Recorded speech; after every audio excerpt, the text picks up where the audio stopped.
Hong Kong court considers anti-suit injunction to restrain foreign winding-up proceedings.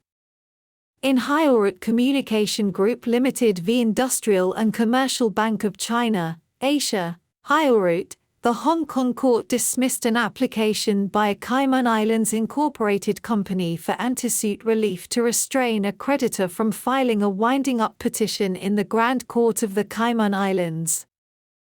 This is the first time the Hong Kong court has had to consider the circumstances in which it should restrain winding-up proceedings in a similar common law jurisdiction, here, the Cayman Islands, in circumstances where the two jurisdictions have conflicting approaches as to how they deal with winding up proceedings in favor of arbitration.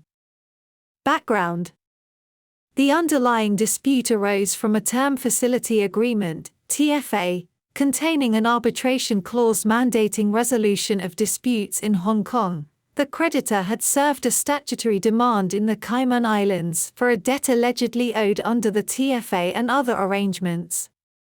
The company disputed the debt was due. The company applied to the Hong Kong court to injunct presentation of a winding-up petition in Cayman, arguing that it would be in breach of the TFA's arbitration clause. The Hong Kong court had to ascertain whether the Cayman Islands winding-up proceedings would have the effect of finally resolving the dispute regarding the plaintiff's indebtedness under the TFA. The judgment. In order to reach a determination, Mr. Recorder William Wong SC considered, at 31, that the starting point for the court was to evaluate the foreign proceedings on broader grounds, such as whether they are vexatious, oppressive, or inconsistent with principles of forum non-convenience. In such cases, the court is mindful of international comity and adopts a more cautious and restrained approach. Emphasis added. The court's reasoning in determining whether to grant anti-suit injunctive relief then continued as follows, at 38. The court's focus here is on enforcing the arbitration agreement, not to prejudge or evaluate the merits of the underlying dispute. This approach ensures respect for the parties' contractual choice to arbitrate and avoids undermining the arbitral process by prematurely addressing issues that are properly reserved for the arbitral tribunal. Emphasis added. By considering the tension between the approach taken by the Hong Kong court and that of the Cayman Islands, the court held that the intended Cayman Islands winding-up proceedings did not breach the TFA, and even if it had, there were strong reasons not to grant the injunction. Analysis: the approach in Hong Kong. In Re Lam Kwok Hung Gai, Re Gai Lam, the Hong Kong court, G Lam JA, specifically considered and rejected the principle that winding up proceedings based on a disputed debt do not, in themselves, determine the dispute and therefore do not contravene a relevant arbitration clause. Drawing an analogy between a winding-up proceeding and a summary judgment, G Lam JA explained that both processes can determine a dispute because both of them can give rise to an estoppel over the precise issues decided, subject to the usual conditions being satisfied. A proceeding which determines a dispute is a proceeding which is capable of giving rise to an estoppel.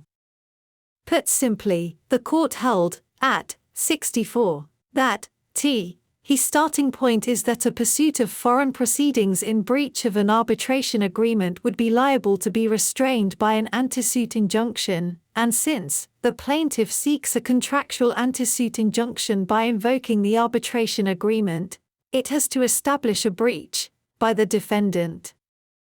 The burden is on the plaintiff to show a high probability of success that the defendant's pursuit of the anticipated Cayman winding-up proceedings breaches the arbitration clause of the TFA.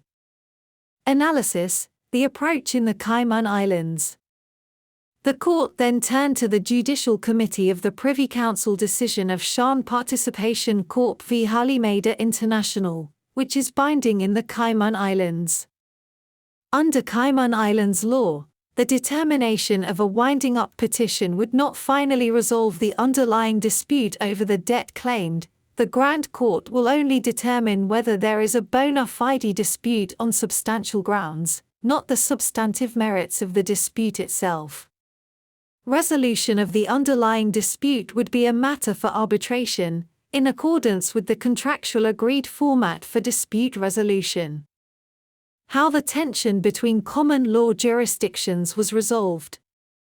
The court therefore had to determine whether the presentation of a Cayman Islands winding up petition would be a breach of the arbitration clause of the TFA, meaning that the Cayman Islands winding up proceedings would ultimately have the effect of finally resolving the dispute on the plaintiff's indebtedness under the TFA. Based on the approach adopted in Cayman, relying on the decision in Shan, as the Cayman Islands winding up proceedings would not finally resolve the underlying dispute, the creditor's intended presentation of a Cayman Islands winding up petition could not breach the arbitration clause in the TFA, and the Hong Kong court therefore refused to injunct presentation of the petition in the Cayman Islands. Conclusion. In summary, the Hong Kong court will not grant an anti-suit injunction to restrain foreign insolvency proceedings where the approach adopted by the foreign court will not finally resolve the underlying contractual dispute, as determined by the law of the foreign forum.